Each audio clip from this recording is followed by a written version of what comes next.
Super Saravana stores. நேயர்களே, இன்றைக்கு நாம மிக முக்கியமாக பார்க்க போது அமெரிக்காவும் இஸ்ரேலும் என்ன செய்றாங்கன்னா, ஆட்களை படுகொலை செய்கிறார்கள் ஈரான்ல. அதன் மூலமாக தாங்கள் வெற்றி பெறலாம் என்று அவர்களுக்கு ஒரு திட்டம். அந்த திட்டம் நிறைவேறாமலே போய் கொண்டிருக்கிறது. வெட்ட வெட்ட வளர்வதை போன்று உலகத்தில் ஒரு தலைவனை வைத்து ஒரு இயக்கமோ ஒரு அமைப்போ அல்ல, பல நூறு கோடிக்கணக்கான தலைவர்கள் தோன்றிக் கொண்டே இருப்பார்கள். இது காலத்தினுடைய யதார்த்தம்.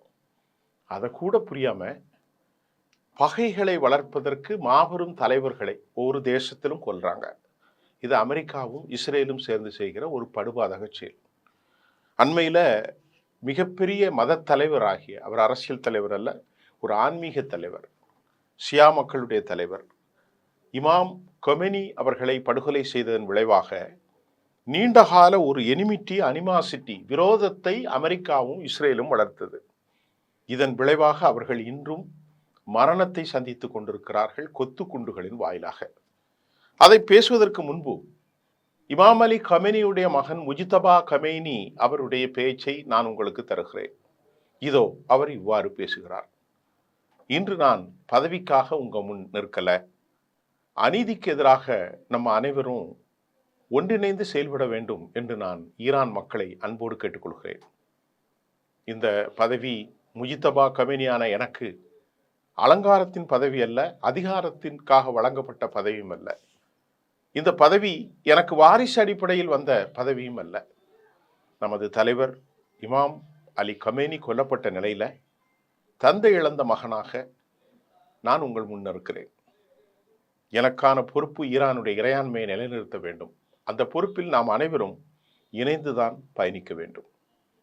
நமது அன்பு தலைவர் கொல்லப்பட்டால் இப்போது இருக்கிற இந்த நிகழ்வு செட்டப் முழுமையாக அழிக்கப்படும் என்று நம்முடைய எதிரிகளான அமெரிக்காவும் இஸ்ரேலும் கனவு கொண்டார்கள். அது ஒருபோதும் சாத்தியமில்லை என்பதுதான் நிதர்சனமான உண்மை. நாம் வலிமையான முறையில் போராட்டத்தில் பங்கேற்ற நிலையில் நான் இந்த செய்தியை நம் உம்மா என்கின்ற நம் அனைவருக்கும் சொல்லிக்கொள்ள கடமைப்பட்டுள்ளேன். பலஸ்தீன மக்கள், நாம் ஒருபோதும் அந்த மக்களை கைவிடப் போவதில்லை. மாறாக அவர்கள் நம்முடைய இஸ்லாமிய முஸ்லிம் உம்மா. இஸ்ரேல் மற்றும் அமெரிக்கா ஆகிய இரண்டு நாடுகளுக்கு நம்முடைய பகிங்கரமான எதிரிகள். நமது தலைவர் அலி இப்னு அபி தாலிப் அவர்கள் ஒரு அநியாயத்தை தடுக்காமல் அதனை வேடிக்கை பார்த்து கொண்டிருப்பவன் அந்த குற்றத்திற்கு பொறுப்பு என்று கூறினார். நாம் அப்படி இருக்க முடியாது. நமது வலிமையான முறையில் நாம் அனைவரும் ஒன்றிணைந்து செயல்பட வேண்டிய தருணம் இது. இதன் மூலம் இந்த அநியாயம் துடை தெரியப்படும். ஒருவேளை நான் படுகொலை செய்யப்பட்டாலும் எனக்கு பின்னாலும் ஆட்கள் தோன்றுவார்கள் என்று புதிய ஈரானின் உச்சபட்ச அதிகார தலைமை முஜிதபா கமேனி தெளிவாக பேசியிருக்கிறார். சரி, இந்த நிலையில நேற்று மாலை நமக்கு கிடைத்த தகுதி, அமெரிக்கா தோல்வியை சந்தித்திருக்கிறது. அமெரிக்கா பேச்சுவார்த்தைக்கு அழைத்த போதிலும் இவர்கள் வர மறுக்கிறார்கள். ஆரம்பித்தது நீ, முடிப்பது நான். எனக்கு இழப்பதற்கு ஒன்றுமில்லை. உனக்கோ உன் நேச நாடுகளுக்கோ இழப்பதற்கு நிறைய இருக்கு. என்கிட்ட என்ன இருக்கு? ஒண்ணுமே இல்லை. 47 வருஷமா என்னை பட்டின போட்டா, என் மக்களை படுகொலை செய்திருக்கிறாய். இந்த போரிலும் நீ அநியாயத்தை செய்திருக்கிறாய். நான் போரை ஆரம்பிக்கல, எங்களுடைய தலைவர்களை எல்லாம் கொண்டிருக்கீங்க அப்படின்னு ஈரான் வலிமையாக இருக்கிற போது அமெரிக்கா இப்ப என்ன திட்டம் வச்சிருக்காங்க அப்படின்னு செய்தி வந்திருக்குன்னா, தரைப்படையை ஈரான் நாட்டின் உள்ளே இறக்கலாமா. இந்த முயற்சியின் மூலம் மிகப்பெரிய அணு ஆயுத தலைமான நட்டான்ஸ் பகுதியில் உள்ள அணு ஆயுத நிலைகளை கைப்பற்றி விட்டதாக கூறி ஒரு காட்சிப்படுத்தி போரை முடிச்சுக்கிடலாம் அப்படிங்கிற லெவலுக்கு அமெரிக்கா வந்திருக்கு. வந்தா இது ஒரு யோஜனை மட்டும்தான். ஒருவேளை அமெரிக்கா இறங்கினா இது நிலை ரொம்ப பெரும் மோசமாக ஆயிரும்பா அப்படின்னு அமெரிக்காவுக்கு கடும் எச்சரிக்கை ஆயிருக்கிறது. இது என்னமோ வெனிசுலா அல்ல, அங்குள்ள தலைவர்கள் நிக்கோலஸ் மதுராவும் அல்ல. நல்லா கவனிங்க அப்படின்னு சொல்லியிருக்கிறாங்க. வெளிமாளிகை அதிகாரிகள் என்ன சொல்லியிருக்கிறாங்க, எக்ஸ்பர்ட்ஸ்லாம், ஈரான்ல ஒரு படை இல்லைங்க. ஈரானுடைய IRGC வீரர்களை தவிர பஸ்ஸி படைகள் இருக்கிறார்கள். அதை போன்று ஈரானில் தேசிய இராணுவம் இருக்கிறது. இப்படி ஏராளமான படை வீரர்களும் ஏராளமான படைகள் சூழ்ந்து அமெரிக்க படைகள் ஒருவேளை துவம்சம் செய்யும் நிலையில் அமெரிக்கா இது யோசனை செய்ய வேண்டிய தருணம். உள்ள இறங்கிட்டுலாம் நீங்க தப்ப முடியாது. 1,00,000 பேர் இறக்குனா அவங்க 10,00,000 பேர் வந்துருவான் அப்படின்னு அமெரிக்காவுக்கு வயிற்றுப்போக்கு மாத்திரையை வெள்ளை மாநில அதிகாரி கொடுத்து அந்த யோசனையிலும் அமெரிக்கா போரை முடிக்க முயற்சிக்கிறது. அவர்களால் எதுவுமே முடியல. ஈரான் தொடர்ந்து தாக்குதல். அமெரிக்கா மற்றும் இஸ்ரேல் நாட்டில் பாதுகாப்பு கருதியும் பொருளாதார இழப்புகளை ஈடு செய்ய முடியாத ஒன்றாக தற்போது அமெரிக்கா மாறி இருக்கிறது. ஒரு உதாரணம், 2-3 நாள்ல 56,000 கோடி காலி. இதுவரை 90,000 கோடி, 1,00,000 கோடி காலி ஆயிட்டு. இன்னும் நிற்க 4 நாள் 1 billion 1 billion 1 billion 1 billion 1 billion. 10 நாளா இருந்தா 2,00,000 கோடி காலி, 30 நாளா இருந்தா 3,00,000 கோடி காலி. இப்படித்தான் மோசமாக போய் கொண்டிருக்கிறங்க. ஹெர்மூஸ் வளைகுடா பகுதியில் அமெரிக்கா இப்போது தாக்குதலுக்கான திட்டம். ஹெர்மூஸ் வளைகுடா மொத்தம் 40 கிலோமீட்டர், 33 நான் ஏற்கனவே சொல்லியிருக்கேன் ஆழமில்லாத பகுதி, மீதி ஆழத்தில் ஓரளவுக்குள்ள ஒரு அதிகமான பகுதி தான். 40 கிலோமீட்டர் அகலம். இதில் பாதியாவது கைப்பற்றி தாம வெற்றி பெற்றலாம் அப்படிங்கிறதுக்கு மாதிரி நடவடிக்கைகளை மேற்கொள்ள வந்த சமயத்தில் ஈரான் எச்சரிக்கை, மிக கொடூரமான எச்சரிக்கை விட்டிருக்கிறது. அப்படி நீ செஞ்சால் ஈரான் கைவசம் இருக்கிற பல்லாயிரக்கணக்கான வேக படகுகள் அமெரிக்கா படகுகளை சுற்றி வளைக்கும். இதனால அமெரிக்காவுடைய ஆப்ரஹாம் லிங்கனும், அமெரிக்காவுடைய WS புஷ்ஷோ, அமெரிக்காவுடைய ஜெரால்டு ஆர்ஃபோர்ட் எதுவுமே ஒண்ணுமே பண்ண முடியாதுங்க. அப்படிப்பட்ட ஆயிரக்கணக்கான விசை படகுகளை மூலமாக அமெரிக்கா தாக்குதலுக்கு உள்ளாக்கப்படும். அதனால ஒரு பகுதியை பிடிச்சுக்கிட்டு நாங்க கைப்பற்றிட்டோம்லாம் சொல்ல முடியாது அப்படின்னு இன்டர்நேஷனல் நியூஸ் வருது. அடுத்து, நாங்கள் அமெரிக்கா மற்றும் எண்ணெய் கப்பலை தடுத்து நிறுத்தி தாக்கி முழுமையாக அழித்து மூழ்கடிப்போம். இது எங்குள்ள பேட்டி, IRGC, அதாவது ஈரானுடைய பேட்டி. அடுத்து, துருக்கி, துபாய் மற்றும் சைப்ரஸ் அப்படிங்கிற அளவுல ஈரான் தற்போது தாக்குதலிலும் ஈரானுடைய வான்பரப்பை கட்டுப்படுத்த முடியாமலும் அமெரிக்கா திரும்புகிறது.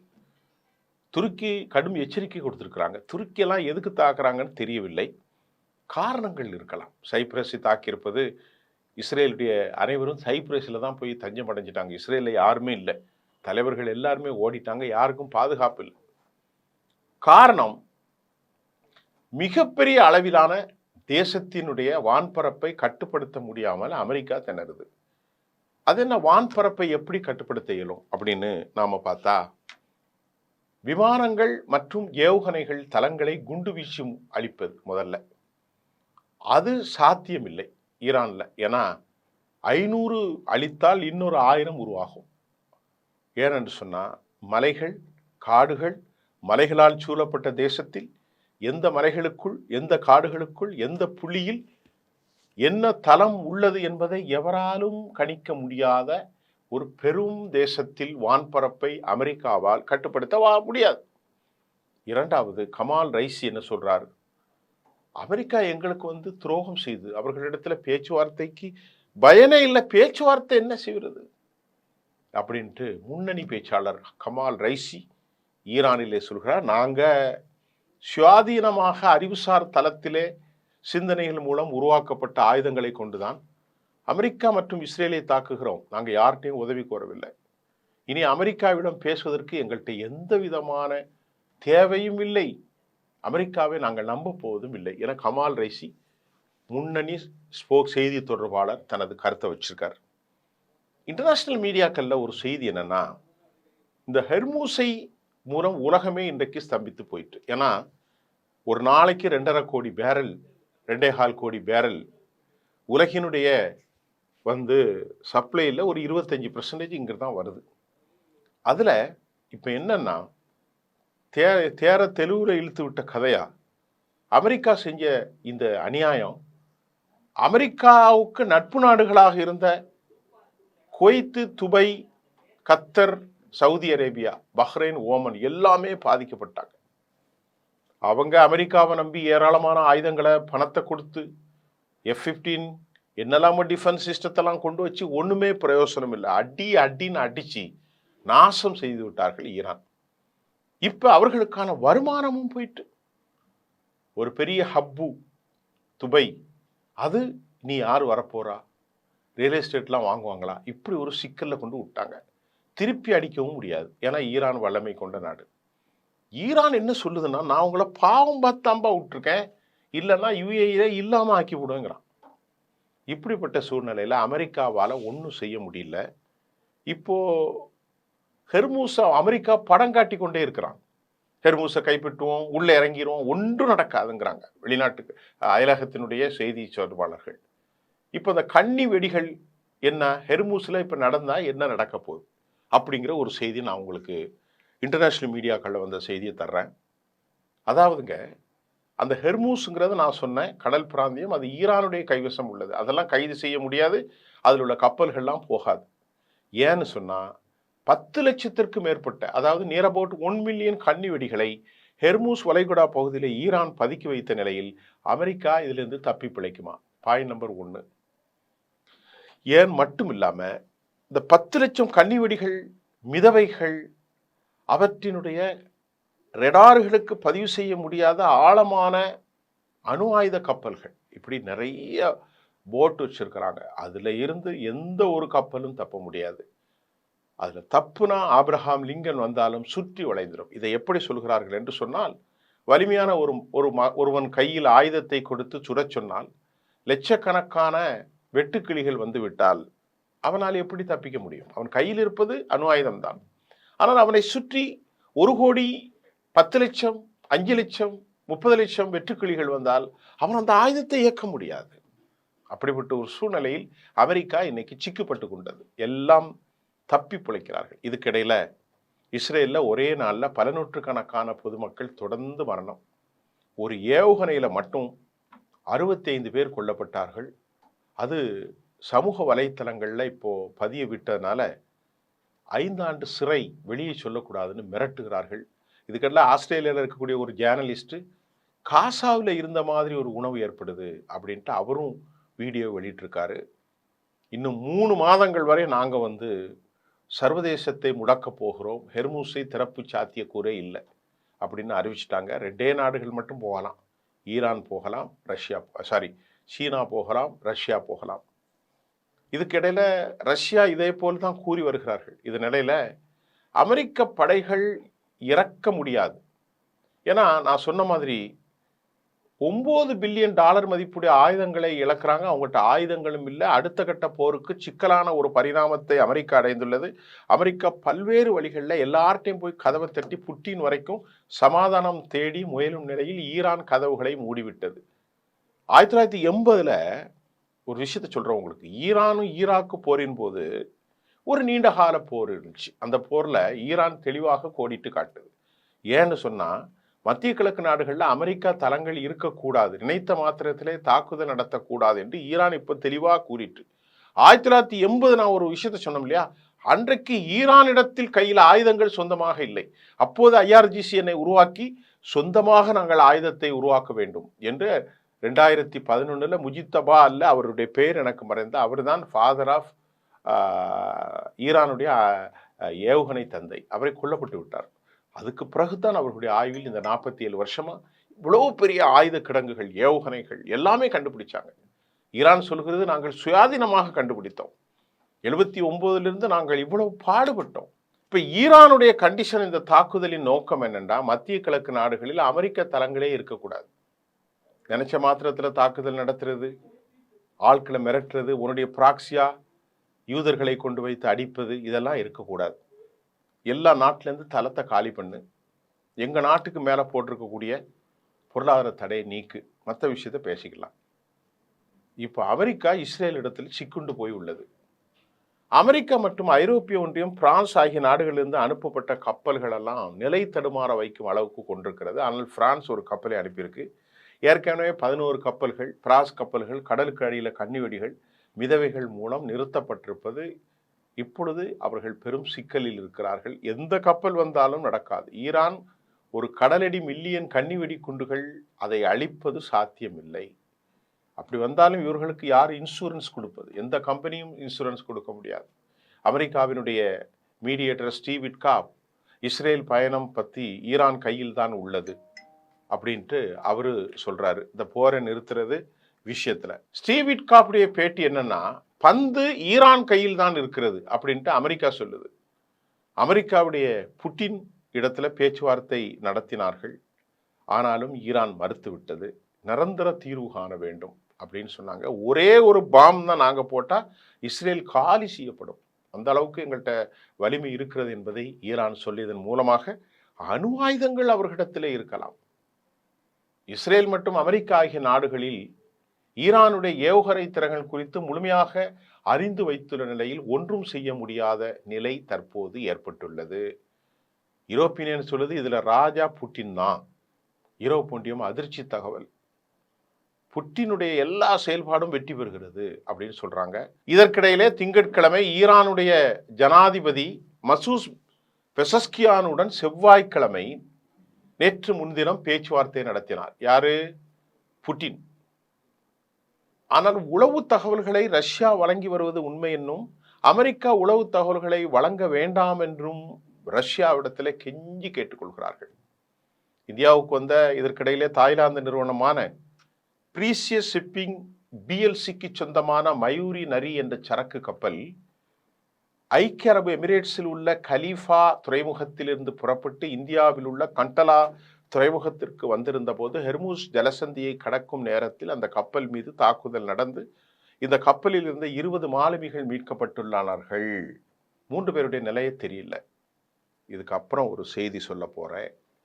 இதுதான் உலகத்தை ஆச்சரியத்துக்கும் அதிர்ச்சிக்குள்ளாக்கிய செய்தி. வடகொரியாவினுடைய கிம் ஜாங் ஜூன் காவோசம் ஏவுகணைகள் டிஃபென்ஸ் சிஸ்டத்தை ஐசிபிஎம் ஏவுகணைகளை அனுப்பியிருக்கிறார்.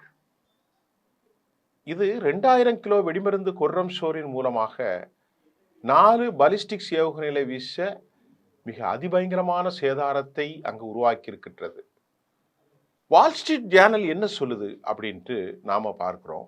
அமெரிக்காவுடைய Wall Street Journal munitions electronics warfare system another cyber warfare cruise missile mines and munitions in the arsenal stock ஏராளமானது ஈரானிலே இருக்கிறது அப்படின்ட்டு அமெரிக்கா சொல்கிறது. என்ன சொல்லுது? மறுபடியும் நான் அந்த செய்தியை உங்களுக்கு சொல்கிறேன். அமெரிக்காவுடைய வால் ஸ்ட்ரீட் ஜேர்னல் சொல்கிறது, மியூனிஷன்ஸ் குண்டுகள், எலக்ட்ரானிக்ஸ் வார்ஃபேர் சிஸ்டங்கள், cyber warfare, cruise missile, mines and munitions இந்த ஆர்சனல் ஸ்டாக் நிறைய வச்சிருக்காங்க. முஸ்லிம் சமூகத்திற்கு ஈரான் வேண்டுகோள், மத்திய கிழக்கு நாடுகள் மத்தியில் உள்ள மறைவான அமெரிக்கா மற்றும் இஸ்ரேல் சொத்துக்களை நீங்கள் எனக்கு அடையாளம் காட்டி தர வேண்டும் என பிரிகேடியர் அபுல் ஃபசல் ஒட்டுமொத்த முஸ்லிம் சமூகத்துக்கு கோரிக்கை வைத்திருக்கிறார்.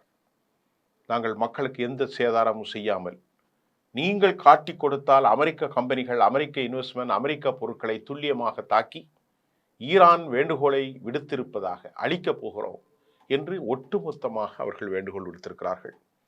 இதற்கிடையில இந்த தாக்குதல்ல கூகுள், மைக்ரோசாஃப்ட், ஐபிஎம், நிவேடியா, ஆரக்கிள் எல்லாம் காலி செய்யப்பட்டிருக்கிறதாக மத்திய கிழக்கிலிருந்து தகவல்கள் வருகிறது.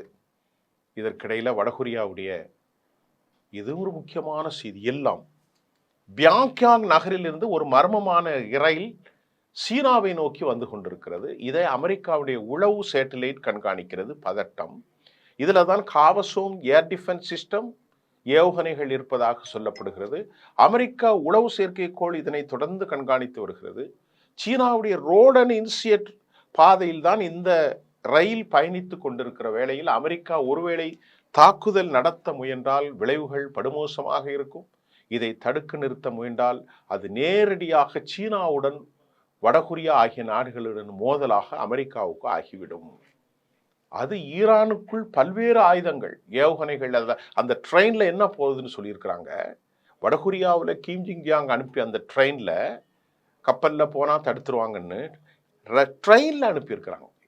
ஏவுகணைகளுக்கு தேவையான உதிரி பாகங்கள், சிப்பு நிறைய. ஆக அமெரிக்கா கடல் வழியாக மூடினாலும் சீனா ஈரானுக்கு உதவிட தற்போது முன்வந்த நிலையில் அதனை பின்னடைவு இது அமெரிக்காவுக்கு நிச்சயமாக பெரிய அளவில் ஏற்படுத்தும். அமெரிக்கா 2 ஆப்ஷன் தாங்க இருக்கு. அமெரிக்கா தாக்குதல் நடத்தினால், இந்த ட்ரெயின் தாக்குதல் நடத்தினால் பேரழி வரும். ஹேக் செய்ய முனைந்தால் அது வடகொரியா மற்றும் சீனாவோடு நேரடியாக இது பண்ணலாம். ஆனால் வடகொரியா, சீனா அதைவிட அவர்களுக்கு வலிமையான ஹேக்கர்கள் இருக்கிறார்கள். வான்வெளி தாக்குதல் தொடராக ஒருவேளை அதில் அணு ஆயுத கருவிகள் இருந்தால் ஒட்டுமொத்த ஆசிய மண்டலமே முழுமையாக வெடித்து சிதறும், கதிர்வீச்சு ஏற்படும். இதனால அமெரிக்கா பெரும் பிரச்சனைகளை கையாளும் என்று தெரிகிறது. இப்படி பல விவகாரங்கள். இதனை அடுத்து பிரச்சனைகள் மிகவும் கவனமாக கையாள வேண்டும் என்றும் தெரிகிறது. ஆக இப்போது நாம் கடைசியில் சொல்வது என்னவென்றால், ஆபத்தான போக்கை நோக்கி உலகம் சென்று கொண்டிருக்கிறது. வெடிகுண்டுகளுக்கு மேல் அதிர்ச்சியிலே உலகம் இருக்கிறது. வடகொரியாவுடைய காவசோம், ட்ரெயின், அதற்குள் சிப், ஏவுகணைகள், அணுக்கதிர்கள், அணு ஆயுதத்தில் பயன்படுத்தக்கூடிய அளவிற்கான டிஃபென்ஸ் சிஸ்டம் எல்லாம் சீனா வழியாக, அதற்கு பிறகு பெல்ட் அண்ட் ரோடு இனிஷியேட் வழியாக, சீனாவின் வழியாக அவர்கள் ஈரானுக்கு செல்ல போகிறார்கள். ஈரானின் பாதையில் நிறுத்தினால், ட்ரெயினுக்கு மேல் குண்டு வீசினால் அது சீனாவையும் வடகொரியாவையும் பாதிக்கும்.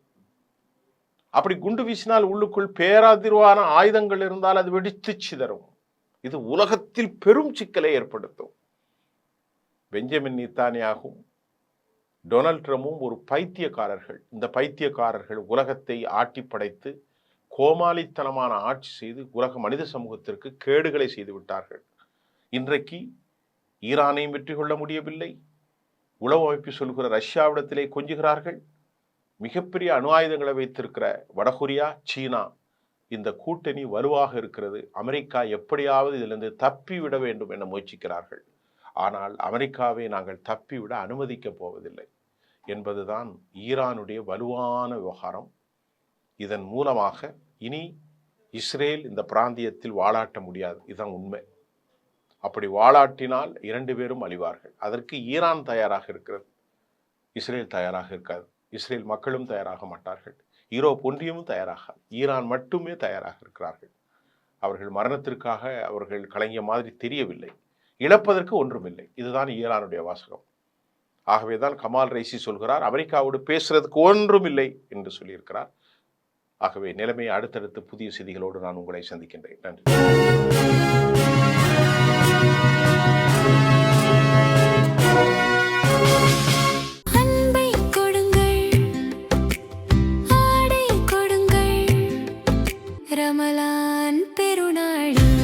Super Sarvana Stores.